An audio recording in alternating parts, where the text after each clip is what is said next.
Yeah, now that's what I'm talking about. This was an episode. Hey guys, what's up? It's BigJackFilms here, and welcome back to the InuYasha V-Logs. And today, we are talking about, arguably and easily, so far, my favorite episode of this season. Because, man, this season has been a bore and a half, and now we're getting to some good stuff. We had a few bumps in the road. We had a good one with Yashahime. We've had a lot of filler episodes, but this one I've been really looking forward to. This one's been on my radar for a while, essentially. That, of course, being KIKYO'S Lonely Journey. And with a title like that, it just lives up to that name, and it's a fantastic little side story. Now, for those who might not know, KIKYO'S my favorite character of the entire series. I have utter sympathy for her. She has the best tragic story of all the characters who got screwed over by Naraku, and it's her quest that I mostly follow because she's the one that I'm like, you know what? I will follow that woman to the bitter end. I will help her on her quest if I could. And this episode really adds some not only great world building, a new character that expands on the mythos, but also some creative creatures, some great animation, some fantastic action for a short 20-minute episode. It is absolutely perfect. So, how do we open up this episode? Obviously with the recap of Naraku disappearing, which is what every other episode begins with, but we actually open with our group kind of just doing their thing, just on the road, and they take a break, and it's raining. It's constantly raining in this episode, which, funny enough, we have had a ton of rain this week here in Toronto, so it fits the theming, watching it with the weather and everything. It's brilliant. So, we open with our heroes, and it opens with a Kagome sore butt joke. Yes, we have to acknowledge Kagome's ass in this episode, but it's played for comedic laughs. It is pretty funny, and, you know, obviously they have to take a bit of a rest for a while because they've been on the road for so damn long. Meanwhile, we cut to KIKYO, who is still in pursuit of Naraku after he disappeared. And she has been wandering the countryside for God knows how long, just no trace of the fucker except for a couple of demons, and helping some villagers in their time of need, or when they're injured, or when they need healing, and so on. But she gets word, we open actually with her getting word from a set of villagers she's healing that there's a demon up in the mountains in the swamps. Now, you get to this swamp and you're like, what is this? The Swamps of Sadness from the Neverending Story? Are we going to see Artax in the background and the tree's like, Artax, no! But none of that. In fact, the only thing we kind of get similar to the Neverending Story is essentially a version of the Southern Oracle, or not the Southern Oracle, Mora, the ancient one, the giant turtle that in Neverending Story, Atreyu comes across and is like, we don't care about anything anymore. Now, you think at first, okay, it's a giant turtle that KIKYO has to slay. And then but then it gets bigger and you're like, oh wait, is this an Archelon? What the fuck? But no! It essentially becomes a turtle that looks like the Brontosaurus from the original King Kong, and I'm just like, this is amazing! First of all, the creature design is fantastic. A combination of a turtle and a brontosaurus. So, in a way, it's kind of like KIKYO ended up in Jurassic Park or Skull Island, which is why I also love this episode. Which, by the way, a quick little shout out to InuYasha Dinosaur 101. He's got this amazing story of a InuYasha Jurassic Park sort of side crossover thing he's working on, so I'll put his channel in the link down below. If you guys could go support him, that would be great. But anyway, you have this great creature, and it's like the Brontosaurus from Kong, the original, and KIKYO just fires an arrow, he just shoots him, and done! Dead, done with. It's freaking brilliant, and I love it. Just, you know what, I don't know why, maybe dinosaurs could, I was kind of skeptical, but maybe dinosaurs could fit in this universe. It could fit in here. You could add some lost dinosaurs or whatever in the feudal era. Maybe they're just on an island or something. Anyway, so as KIKYO has finished slaying the demon, she's basically taking off, but comes across this old, aging, weathered samurai who's in his 70s. Like, the guy, like, that's pretty old for, like, that time. And basically says, are you planning to take the reward the villagers gave you? And she's like, nah, I don't do that shit. I'm made out of bones and graveyard soil. I don't need that. I don't need money. Who needs currency when you're dead?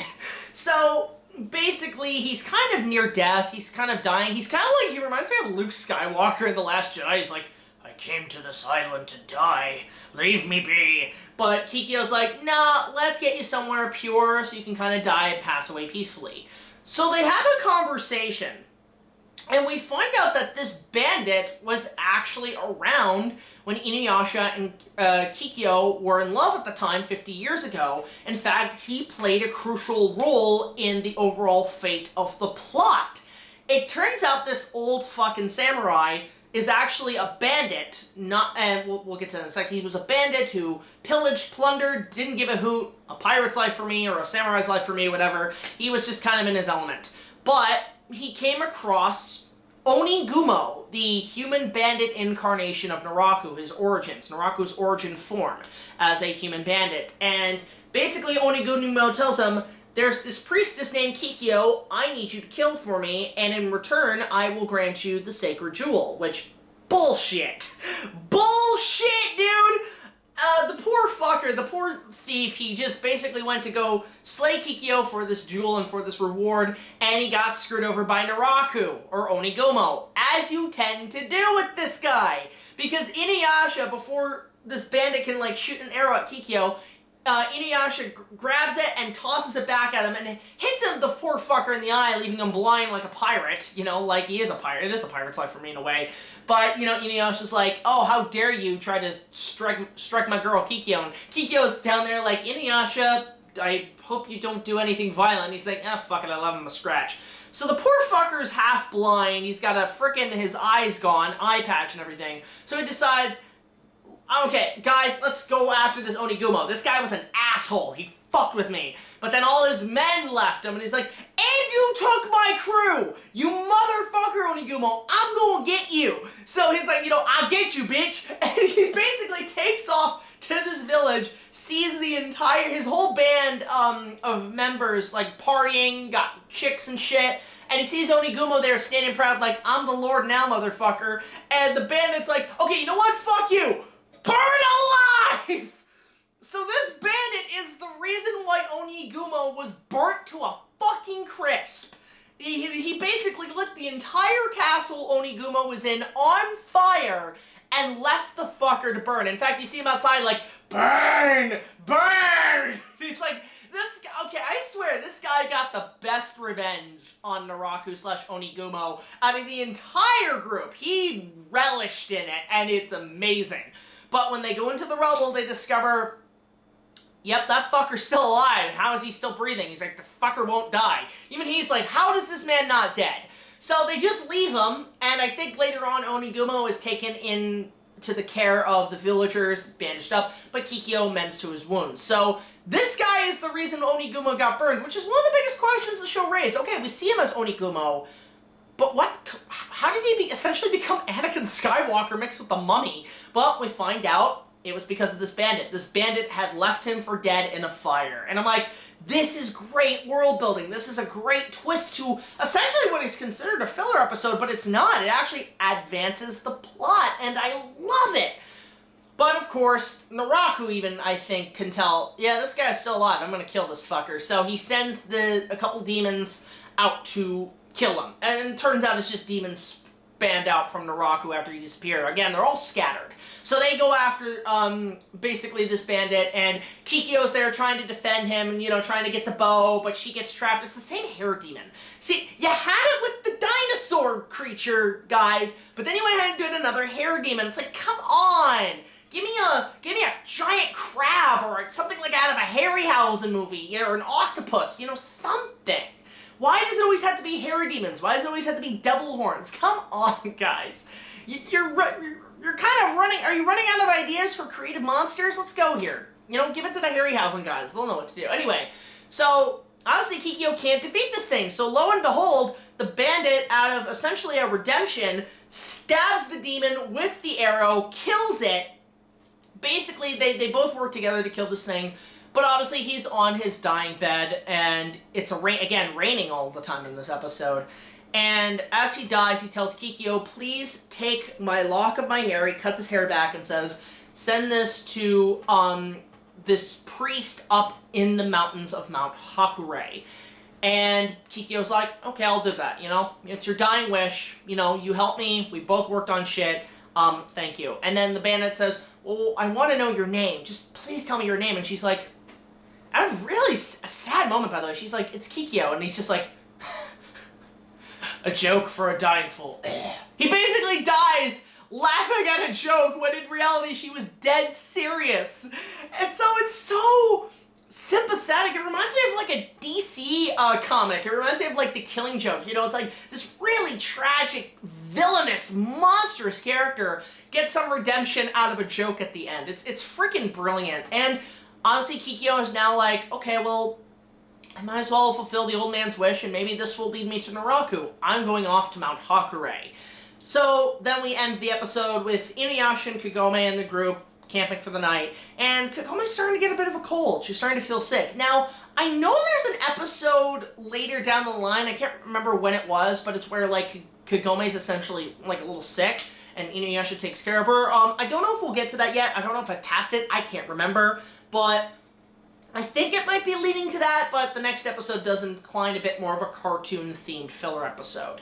So I freaking love this episode. It's not in my top 10, I would say. Maybe I'd have to see as I go along the show what are my top 10 favorite episodes. But this one is definitely a high-ranking episode. This is probably one of the best of the season, given how limited this season was in terms of good episodes. It's well animated. I love the bit more of the kind of the saturation is kind of gone in this episode. It's mostly very noir, film noir, very black and white. Has a lot of nods to, like, Harryhausen movies, and it's a solo quest with KIKYO, who is, again, my favorite character of the show.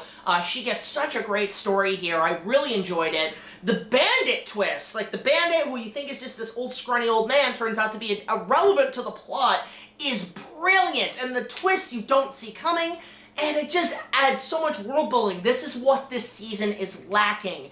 And I don't know if Takahashi had a hand in writing this episode in particular, and if it in any way is in the manga, but any hardcore fans let me know. I haven't read the manga fully. I'm still reading them as I buy the chapters, but I really enjoyed this episode. This was a damn good ride, a damn good time, and out of all the episodes of Season 4, this is my personal favorite. I really love this episode.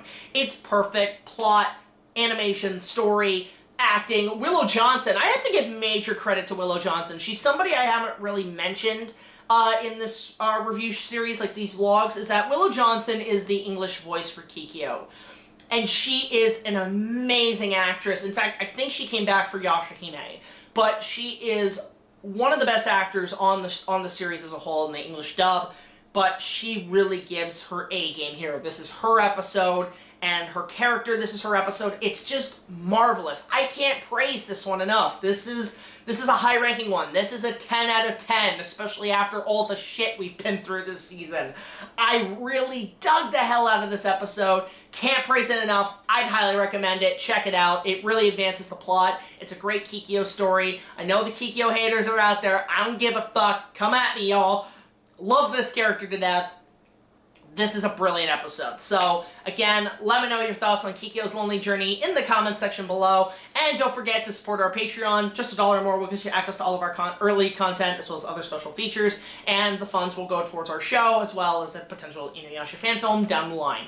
So, yeah, go check out this episode. Until the next video, guys, like, comment, subscribe. I'll see you guys later. This is BigJackFilms signing off. And join me next time, when we go from a 10 to probably a 4. You were so close, Season 4! Come on!